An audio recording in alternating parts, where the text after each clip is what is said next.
Hi! చిన్నప్పుడు మాకు పుస్తకంలో ఒక పాఠం ఉండేది. ఒక బామ్మను ఎండాకాలం, వానాకాలం, చలికాలంలో ఏ కాలం మంచిది అంటే బామ్మ హిందీ పుస్తకంలోని ఆ పాఠంలో బామ్మ ఏ కాలం గూడా మంచిది అన్నట్టుగా చెప్పేది కాదు.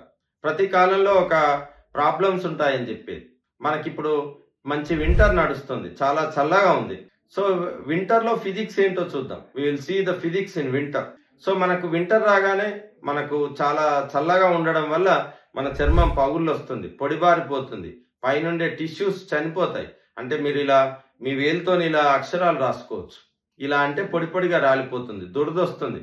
సో, ఆ దురదకి రాకితే రక్తం వస్తుంది. పెదాలు పగిలిపోతాయి. ఇవన్నీ మనం చలికాలంలో చూస్తుంటాం.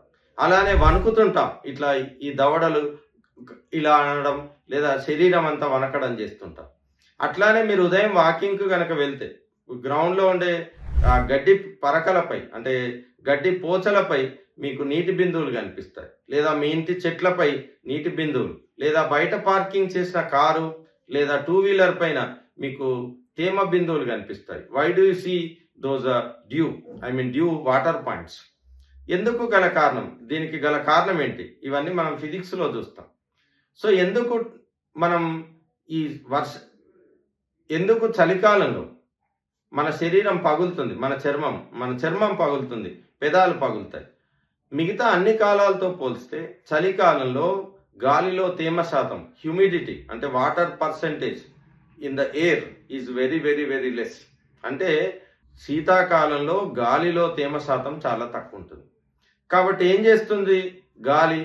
సాచురేషన్ కోసం, తన సంతృప్తి కోసం అది మొత్తం వాటర్‌ను లాగేస్తుంది. సో, ఈ వాటర్‌ను లాగేసే క్రమంలో మన శరీరం నుంచి, మన చర్మం నుంచి నీటిని లాగేస్తుంది. కాబట్టి మన చర్మం పొడిబారిపోతుంది. ఇంకా ఎక్కువ లాగడం వల్ల పగుళ్ళొస్తాయి. మీకు వేసవిలో నల్లరేగడి భూమిలో ఎలా అయితే పగుళ్ళొస్తాయో అలా వస్తాయి. మరి దీనికి ఏం చేయాలి? సో, మీరు ఒక పొరను మీ చర్మం మీద ఏర్పరచాలి. అంటే ఒక మాయిశ్చరైజర్‌ను రాయడం. సువాసనలు ఇచ్చే మాయిశ్చరైజర్ రాయాల్సిన అవసరం లేదు. దానికి బదులుగా సింపుల్‌గా మీరు కొబ్బరి నూనెను రాయొచ్చు. సో, చలి నుంచి రక్షించుకోకపోతే అది మన బ్రెయిన్ మీద, మన శరీరం మీద ఎఫెక్ట్ చూపిస్తుంది. మనకు బ్రెయిన్‌లో హైపోథాలమస్ ఉంటుంది. That acts as a thermostat. మీ బాడీ టెంపరేచర్‌ని అది ఎప్పుడు కంట్రోల్ చేస్తుంది. సో, ఎప్పుడైతే టెంపరేచర్ మన 37°C బాడీ టెంపరేచర్ కంటే తగ్గిపోతుందో మనకి ఇన్వాలంటరీ రిఫ్లెక్స్ వల్ల బ్రెయిన్ మన మజిల్స్‌కి సిగ్నల్ పంపుతుంది. కాబట్టి మనం అప్పుడు వణకడం ప్రారంభిస్తాం. బాగా చల్లో మీరు ఆరుబయట ఉంటే ఇలా మాట్లాడలేరు. మీ నోరు, పళ్ళు కూడా టకటక కొట్టుకుంటాయి. ఎందుకలా కొట్టుకుంటాయంటే అలా కాంట్రాక్ట్ కావడం లేదా రిలాక్స్ కావడం వల్ల హీట్ ప్రొడ్యూస్ అవుతుంది. ఆ హీట్ మీ బాడీ టెంపరేచర్‌ను పెంచే ప్రయత్నం చేస్తుంది. కాబట్టి ఏం చేయాలి? ఆరుబయట మనం తిరగొద్దు. ఒకవేళ తిరిగినా పొరలు పొరలుగా ఉండే డ్రెస్సింగ్ వేయాలి. అంటే నేను లోపల ఒక షర్టు, పైన ఒక షర్టు, దీని మీద ఒక కోట్.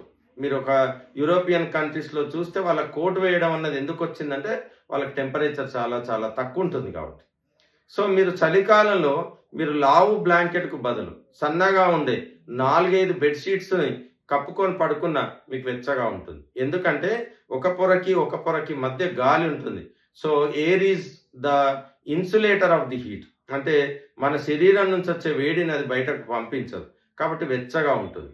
అట్లానే మీ చెవులు, మీ చేతులు ముఖ్యంగా ఎక్కువ ఉపరితల వైశాల్యాన్ని, సర్ఫేస్ ఏరియాని ఎక్కువ కలిగి ఉంటాయి. కాబట్టి తొందర హీట్ లాస్ అవుతుంది శరీరం నుంచి. అంటే మీ బాడీ నుంచి.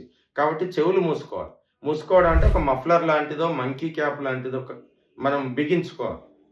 ఈ చేతుల నుంచి కూడా ఏరియా ఎక్కువ ఉంటుంది కాబట్టి హీట్ పోతుంది. కాబట్టి మనకు బాగా పోతున్నప్పుడు తెలియకుండానే మనం ఇలా ఉంటాం. అంటే మీ చంకల్లో మీ చేతులు పెట్టుకొని హీట్ లాస్‌ని తగ్గించుకుంటారు. అట్లానే మీరు ఒక జంతువు ఉదాహరణ కుక్కను గనక చూస్తే అది ఆరుబయట పడుకున్నప్పుడు దగ్గరగా ముడుచుకుంటుంది. సో, దాని యొక్క మొత్తం surface area of it's body is decreased to a larger extent. So that less heat is lost by the body of the dog.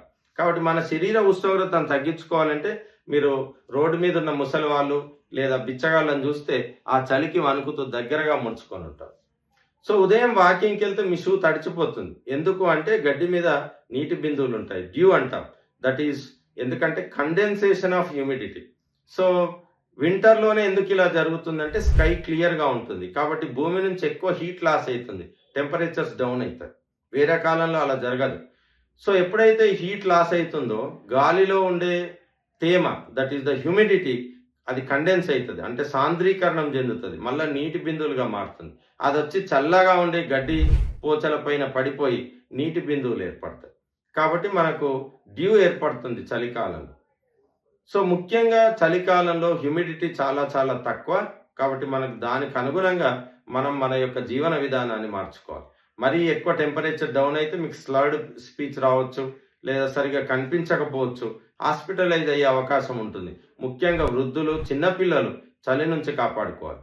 మనం పూర్వకాలం గనక చూస్తే పాలమ్మేవారు గాని, లేదా కూరగాయలు అమ్మేవారు గాని, లేదా రైతులు గాని, వాళ్ళ దగ్గరున్న పాత దోవతి గాని, చీరను గాని, కాటన్ చీరను గాని అనేక చుట్లు తలకు, శరీరానికి చుట్టుకునేవాళ్ళు. మనం ఇప్పుడు అది ఫ్యాషన్‌గా పరిగణించక మనం ఏదో జెర్కినో లేదా ఒక స్వెటరే ధరిస్తున్నాం. కానీ ఒకే పొర కంటే ఎక్కువ పొరలు, లేయర్డ్ డ్రెస్సింగ్ అంటాం దాన్ని. ఒకవేళ అది గనుకుంటే మనకు వెచ్చగా ఉంటుంది. బాడీని ఎంత వెచ్చగా ఉంచుకుంటే మన ఆరోగ్యం అంత బాగుంటుంది.